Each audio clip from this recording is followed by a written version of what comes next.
3 days after a fire destroyed the church she'd led for nearly 4 decades. 73-year-old Eloise Washington stood in front of the ashes with a decision to make: rebuild or walk away. But when the town turned on her choir and a troubled teen was accused of a crime he didn't commit, Eloise faced her greatest test yet. What happened next silenced all the doubters. The morning sun cast long shadows across the blackened skeleton of what had once been the town's church. Mrs. Eloise Washington stood at the edge of the police tape, her weathered hands clutching a worn hymnal to her chest. The acrid smell of smoke still lingered in the September air. 3 days after the electrical fire had claimed the church that had housed her choir for 37 years. At 73, Eloise had seen her share of setbacks, but this felt different. The church wasn't just a building. It was where voices had been lifted in praise every Tuesday night for nearly 4 decades. Where she'd taught generations of singers to find their harmony, where the acoustics were perfect. And the old piano held its tune despite its age. Mrs. Washington? A gentle voice pulled her from her thoughts.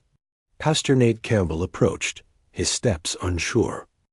At just 28, he was still finding his footing in the ministry. His shirt, usually crisp, was wrinkled, and his red-rimmed eyes betrayed sleepless nights spent juggling insurance calls and comforting weary parishioners. "Pastor," Eloise acknowledged, not taking her eyes off the ruins. "Have you heard anything about the piano? That instrument was the heartbeat of our choir." Nate's silence was answer enough. The beautiful upright that had accompanied countless weddings, funerals, and choir practices was nothing but charred wood and twisted metal now. "I've been thinking," Nate said carefully. "Maybe this is a sign. A chance to start fresh, you know. Maybe take a break from the choir until we can rebuild." Eloise finally turned to face him, her dark eyes sharp despite her age. "Son, I've been directing this choir since before you were born. We didn't survive the civil rights movement. 3 economic downturns, and the loss of half our congregation to COVID just to quit because we don't have walls around us. But where would you even practice? We don't know when the insurance money will come through, and the rebuild could take years." "The Lord didn't give us voices just for church," Eloise said, stepping in. "We'll figure it out." That evening, Eloise sat on her front porch, making phone calls. The first was to Clara Henderson, whose soprano voice had been the backbone of the choir for 15 years, ever since her messy divorce from Howard. "Eloise, honey, I heard about the church. I'm so sorry." Clara's voice crackled through the old landline. "Don't be sorry. Be ready. We're having practice tomorrow night, 7 o'clock. Where? Right here on my porch. Bring a folding chair." The next call was to Jamal Rivers, the 17-year-old whose rich bass voice had surprised everyone. When he'd first walked into their practice 6 months ago, she'd had to convince some of the older members to give him a chance. His reputation for trouble preceded him, and the shoplifting charge from last year still made people whisper. But Eloise had heard something in his voice that went beyond technique. Raw pain transformed into something beautiful. "Mrs. E?" Jamal's voice was cautious. He'd been expecting this call. "We have a practice tomorrow. My house. You better be there." "I don't know if that's such a good idea. People are going to be looking for someone to blame for all this. And you know who they're going to point at first. Jamal Rivers, you listen to me. That fire was electrical, and you were at home with your grandmother when it happened. Anyone who says different can answer to me. 7 o'clock. By Tuesday evening, 8 folding chairs sat in a semicircle on Eloise's small front porch. The once 12-member choir had been thinned by circumstance. Some had begun attending other churches, while others saw the fire as a natural ending point. Clara arrived first, carrying not just her chair, but a plate of homemade cookies. Figured we might need some comfort food," she said, setting them on the porch railing. Howard Henderson pulled up just as Clara was arranging her chair. The divorced couple hadn't been in the same space outside of choir practice in 3 years, and the awkwardness was palpable as Howard unfolded his chair 2 seats away from his ex-wife. "Howard," Clara nodded stiffly. "Clara." He cleared his throat. "Those cookies smell good." "They're chocolate chip. Your favorite," she said, then looked embarrassed by the admission. Jamal arrived exactly at 7, his long stride eating up the distance from the street to the porch. He was tall for his age, all limbs and angles, with an old soul quality that made him seem both younger and older than his 17 years. "Mrs. E., are you sure about this? Mrs. Patterson across the street has been peeking through her curtains since I got out of the cab." "Let her look," Eloise said firmly. "We're not doing anything wrong." The practice was awkward at first. Without the church's acoustics, their voices seemed to get lost in the open air, while Eloise's pitch pipe replaced their familiar piano accompaniment. A car rumbled past as they began Amazing Grace, and the sound felt painfully thin. But as they worked through the verses, something shifted. The intimacy of the setting, just the 4 of them on Eloise's front porch, visible to any neighbor who cared to look, seemed to pull them into tighter harmony. Without the church's reverb to hide behind, they had to listen more carefully to each other, their voices finding new ways to blend in the naked air. "That was beautiful," said a voice from the sidewalk. An elderly woman with a walker had stopped to listen. "Haven't heard singing like that in years." Eloise smiled and told her members, "Come back next Tuesday. Same time." Word spread quietly through the community. The next week, 15 people showed up. The core choir members plus a few curious neighbors. The week after that, they had to move to the small park behind Eloise's house to accommodate everyone. But not all the attention was positive. Doreen Green, a sharp-faced woman in her 50s who'd been on the town council for 8 years, showed up at Eloise's door on a Thursday morning, clipboard in hand and disapproval written across her features. "Mrs. Washington, I'm Doreen Green from the town council. I need to speak with you about these ... gatherings you've been having." Eloise invited her in, poured sweet tea despite the cool October air, and listened patiently. As Doreen explained that several business owners had complained about the noise from the choir practices. "Noise?" Eloise repeated. "We're singing hymns, not playing heavy metal." "It's not about the type of music," Doreen said, though her tone suggested it very much was. "It's about public disturbance. And I understand you have some questionable individuals in your group." Eloise's jaw tightened.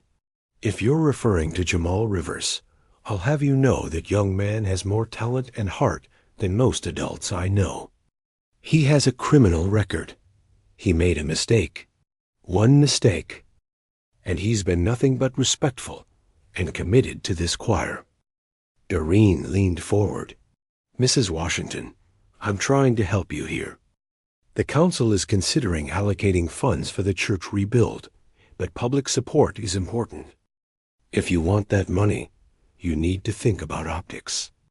After Doreen left, Eloise sat in her kitchen, staring at her reflection in the teacup. Her hands were shaking slightly, a tremor that had been getting worse over the past few months. She'd been hiding it from the choir, making excuses when her conducting became less precise, blaming it on arthritis. But she knew it was more than that. The doctor had used words like progressive and degenerative, words that made her think about time running out. The call came on a Tuesday afternoon. Pastor Nate's voice was tight with stress. "Eloise, there's been an incident. Someone broke into Murphy's liquor store last night. They didn't take anything, but they left fingerprints." The police want to question Jamal. Eloise's heart sank. She'd seen Jamal the night before at practice. Had noticed he seemed distracted, troubled about something. Where is he now? At the station with his grandmother. Eloise, he swears he didn't do it, but his alibi is shaky. He says he was walking around the neighborhood, thinking, but no one saw him. An hour later, Eloise walked into the police station like she owned the place. She found Jamal in a small room, his grandmother Ruby beside him, both looking defeated. "Officer," Eloise addressed the policeman questioning them, "I need to speak with you about Jamal Rivers." "Ma'am, this is an ongoing investigation. This young man has been under my supervision every Tuesday and Thursday for the past 8 months. He's never missed a practice, never caused a problem, and has shown nothing but respect for authority. If he says he didn't break into that store, then he didn't." The officer looked skeptical. "You weren't with him last night." "No, but I know his character, and I know this community. Jamal is an easy target because of one mistake he made over a year ago. But that doesn't make him guilty of every crime that happens in this town." She sat down across from the officer, her voice taking on the authority of someone who'd been fighting battles longer than he'd been alive. "I'll personally vouch for this young man. If you need a character witness, if you need someone to take responsibility for his whereabouts during choir activities, I'm your person." The questioning continued for another hour, but something had shifted. Eloise's unwavering support seemed to give Jamal strength, and eventually, the police had to let him go when another suspect was identified through security footage. But the damage was done. Word spread quickly through the small town, and by the weekend, a petition was circulating. Doreen Green's handiwork was evident in the formal language calling for the town council to reconsider funding for organizations that harbor criminal elements. The next Tuesday, only 6 people showed up for practice. Clara was there, and Howard, but several longtime members were noticeably absent. Jamal arrived last, his shoulders hunched with the weight of undeserved shame. "Maybe I should just quit," he said quietly. "I'm causing problems for everyone." "Don't you dare," Eloise said firmly. "If we start letting fear and prejudice dictate who gets to sing, we've lost more than a building. We've lost our souls." That's when Marcus Peterson, the owner of Peterson's Hardware, approached the group. He was a man in his 40s, with kind eyes and calloused hands. Someone who'd grown up in the church, but had drifted away over the years. "Mrs. Washington, I heard about your situation. I've got an empty warehouse space behind my store. It's not much, but it has good acoustics, and it's heated. You're welcome to use it for practice." Eloise felt a surge of gratitude, but Marcus wasn't finished. "There's just one condition. The town council has been pressuring local businesses. If you want to use the space, you'll need to rebrand as a community performance group, and—" he looked uncomfortable. "You'll need to be more selective about your members. Focus on people with clean records." A silence stretched between them. Eloise could feel everyone's eyes on her, could sense the weight of the decision. Accept the compromise and save the choir, or hold firm and risk losing everything. "Thank you for the offer, Mr. Peterson," she said finally. "But we're not a community performance group. We're a gospel choir, and we don't abandon our own." As October turned to November, the choir found themselves truly homeless. The park became too cold for evening practices, and several public spaces had suddenly become unavailable due to scheduling conflicts and noise ordinances. It was during this time that Eloise's health began to visibly decline. Her hands had always trembled a little, but now the shaking grew worse. Delicate sheets of music fluttered in her grip, and she had to sit more often just to steady herself. Still, she drove the choir harder than ever, as if hitting every note perfectly might hold her body together just a little longer, as if sheer willpower could keep time at bay. Clara noticed first. After a difficult practice in the parking lot of the shuttered grocery store, she approached Eloise privately. "Honey, you need to see a doctor. This isn't just fatigue." "I'm fine," Eloise insisted, but her voice lacked its usual conviction. "You're not fine, and that's okay. But we need to know what we're dealing with." The diagnosis came on a gray November morning. Parkinson's disease progressing faster than usual. The doctor spoke of medications to slow it down, of physical therapy, and lifestyle adjustments. But Eloise heard only one thing clearly. Time was running out. She told no one except Clara, swearing her to secrecy. "The choir needs a leader." "Not an invalid," she said. "Promise me you won't tell the others." "Eloise, they love you. They deserve to know. Promise me." Clara promised, though it felt like betraying everyone. Meanwhile, Jamal was struggling with his own demons. The false accusation had shaken him more than he wanted to admit, and the looks he got around town made him feel like he was carrying a scarlet letter. His grades were slipping, and his grandmother, Ruby, was worried about his future. "Maybe you should focus on school instead of the choir," Ruby suggested gently. "Mrs. Washington means well, but this situation isn't helping your reputation." "The choir is the only place I feel like I matter," Jamal said. "Mrs. E believes in me when nobody else does." "I believe in you too, baby. But I'm worried about what all this stress is doing to you." As November progressed, more challenges arose. The town council voted to table the church rebuild funding indefinitely, citing community concerns about fiscal responsibility. The petition against the choir had garnered over 200 signatures. Though in a town of 1,500, that meant a significant portion of the population still supported them. Pastor Nate, meanwhile, was struggling with his own crisis of faith. Without a church, without a clear path forward, he felt lost. He'd been trained for traditional ministry, not for leading a flock that was scattered and demoralized. "I don't know what I'm doing, Eloise," he confessed during one of their conversations. "I went to seminary, but they didn't teach me how to pastor without walls." "Walls don't make a church, Nate," Eloise replied, using his full name as she did when she was being especially serious. "People do. Faith does. And sometimes faith means singing in parking lots and trusting that it matters." The breakthrough came from an unexpected source. Howard Henderson, Clara's ex-husband, had been quietly observing the dynamics of the choir throughout the crisis. The engineer in him was analytical by nature, and he'd been thinking about solutions. "What if we took this fight public?" he suggested during a practice in early December.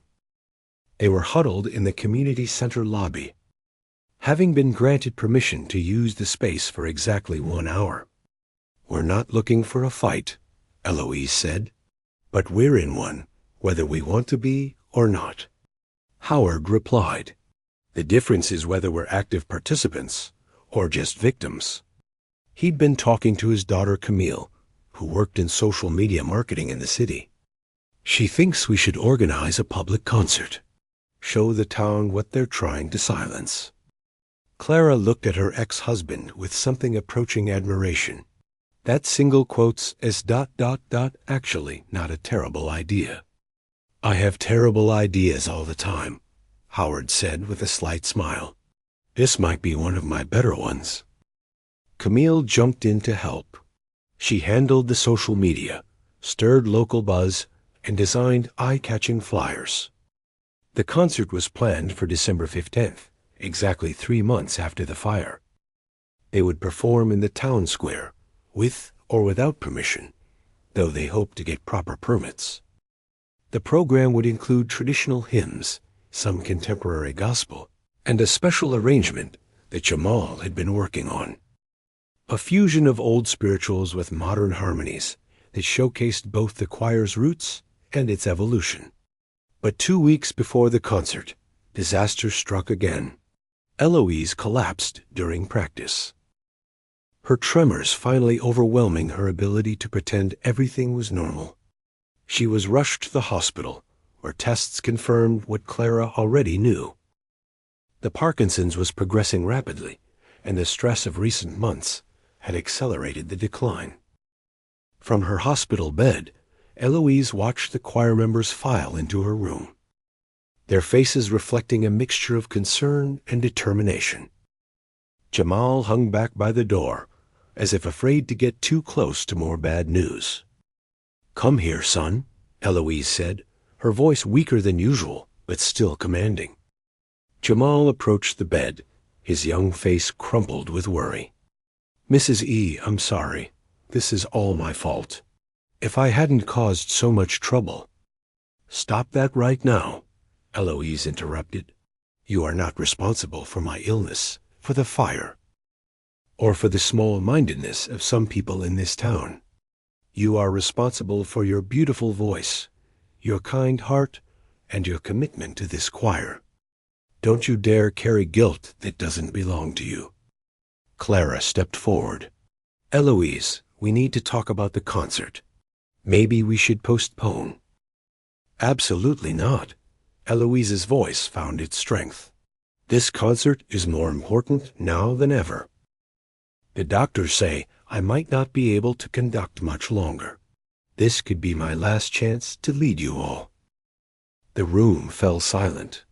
The truth was finally out in the open, and it changed everything and nothing all at once. "Then we'd better make it count," Howard said quietly. The next 2 weeks were a whirlwind of preparation. Eloise was released from the hospital, but had to use a wheelchair much of the time. Her hands shook more visibly now, making conducting difficult, but she refused to step aside. 3 days before the concert, they received official word that the town council had denied their permit application. Doreen Green had personally delivered the news, citing safety concerns and potential for public disturbance. "We're doing it anyway," Eloise declared from her wheelchair. "They can arrest an old sick woman if they want to make martyrs of us." The morning of December 15th dawned clear and cold. The choir gathered in the town square at sunset, their breath visible in the frigid air.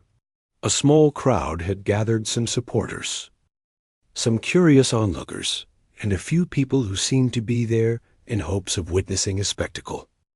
Doreen Green stood at the edge of the square with 2 police officers, clearly waiting for an excuse to shut down the performance. But Mayor Williams, an older man who'd grown up listening to the choir, had quietly instructed the officers to use discretion. As the sun set behind the bare trees, Eloise positioned her wheelchair in front of the makeshift choir formation. Her hands were shaking, but her voice was clear as she addressed the gathering crowd. 37 years ago, I started directing a small church choir. We've sung at weddings and funerals, through good times and bad, through joy and sorrow. 3 months ago, we lost our church, but we didn't lose our voices. Tonight, we sing not just for ourselves, but for everyone who believes that music can heal, that community matters, and that some things are worth preserving even when the world tells us to let them go." The first song was Amazing Grace, and as the familiar melody filled the square, something magical happened. The crowd, which had started as maybe 40 people, began to grow. Cars slowed down. Families emerged from nearby houses, and even some of the business owners, who'd complained about the noise, found themselves drawn to the sound. Halfway through the second song, a miracle occurred. Members of the choir who'd been absent for weeks began appearing at the edges of the group, quietly joining in. Then members from other churches started adding their voices, and by the time they reached Jamal's special arrangement, the choir had swollen to nearly 50 voices. But the most surprising moment came when Clara's voice cracked with emotion during Precious Lord. The weight of everything watching their beloved choir face persecution. Seeing Jamal falsely accused of crimes he didn't commit. Witnessing Eloise's quiet struggle to keep them all together despite her failing health. Finally overwhelmed her. Howard, without hesitation, stepped closer and added his tenor to support her soprano. Clara's shoulders relaxed as his voice wrapped around hers, steadying her through the verse. That had become too heavy to carry alone. It was the first time. They'd truly harmonized in years, and the tears streaming down her cheeks weren't just from the music. Jamal's solo in the final song silenced the square. His bass voice carried with a depth and power that seemed impossible from his lanky 17-year-old frame, and when he reached the climactic note, the entire crowd held its breath. Even Doreen Green, standing 30 feet away, let her clipboard drop to her side, her carefully maintained disapproval momentarily forgotten. As the last notes faded into the winter air, the square erupted in applause. But more than that, people lingered. Instead of the usual polite clapping followed by a quick dispersal, neighbors turned to each other with something like wonder in their eyes. Mrs. Patterson, who had spent weeks peering suspiciously through her curtains, approached Jamal to shake his hand. Business owners who had signed the petition found themselves congratulating Clara on the performance. Even some who had come expecting a spectacle stayed to ask when the next concert would be. The performance hadn't gone viral or attracted national attention. It was simply a group of neighbors sharing their gifts with each other. And somehow that felt more meaningful than any internet fame could have been. That simple act had reminded everyone what community was supposed to feel like. In the weeks that followed, things began to change. 3 members of the community stepped up with significant donations to support the church's rebuilding. A regional foundation that supported community arts programs offered a matching grant. But perhaps most importantly, the new plans for the church had evolved to include a community youth center and performance space, ensuring that the facility would serve the whole town, not just the congregation. Jamal's charges were finally dropped when the real perpetrator of the liquor store break-in was caught. More importantly, his involvement with the choir had caught the attention of a music teacher at the regional high school, who arranged for him to audition for a scholarship program that could pave the way to college. Clara and Howard didn't remarry, but they did start having coffee together after choir practice, rediscovering the friendship that had existed before their marriage fell apart. Their daughter, Camille, who visited them for Christmas, remarked that she hadn't seen her parents look so happy in years. Pastor Nate found his footing as a leader, learning that ministry wasn't about having all the answers, but about walking alongside people through their questions and struggles. The experience of shepherding the congregation through crisis had given him a depth and authenticity that no seminary could have provided. As for Eloise, her condition continued to progress, but she found peace in knowing that the choir would continue without her. She'd trained Clara to take over as director, and on her good days, she still attended practices, offering guidance and encouragement from her wheelchair. On the first anniversary of the fire, the new church wasn't ready yet, but the choir performed again in the town square. This time, they had official permits, corporate sponsors, and a crowd of over 300 people. Local television coverage brought attention to their story, and while they didn't become internet sensations, they did inspire similar community music programs in neighboring towns. Eloise sat in her wheelchair at the front of the choir, her hands too unsteady now to conduct, but her voice still strong enough to sing. As she looked out at the faces in the crowd, young and old, from different churches and different backgrounds, all united by the power of music, she felt a deep satisfaction. The fire had taken their church, but it had given them something more valuable. He acknowledged that their community was stronger than any structure, their voices more powerful than any obstacle, and their faith more enduring than any setback. As the final notes of "How Great Thou Art" echoed across the square, Eloise closed her eyes and smiled. She'd spent 38 years teaching people to find their voices, and now she could hear them clearly. Not just in this moment, but carrying forward into a future where the music would never stop, where the tradition would live on, not in church, but in hearts, not in walls, but in the willingness to keep singing nitrogen monoxide matter what tried to silence them, to hold on to what mattered, and to lift their voices together even when the world seemed determined to tear them apart. The choir that wouldn't quit had done more than survive. They'd shown an entire community what it meant to keep faith. And in doing so, they'd created a legacy that would resonate long after the last note had faded into the night.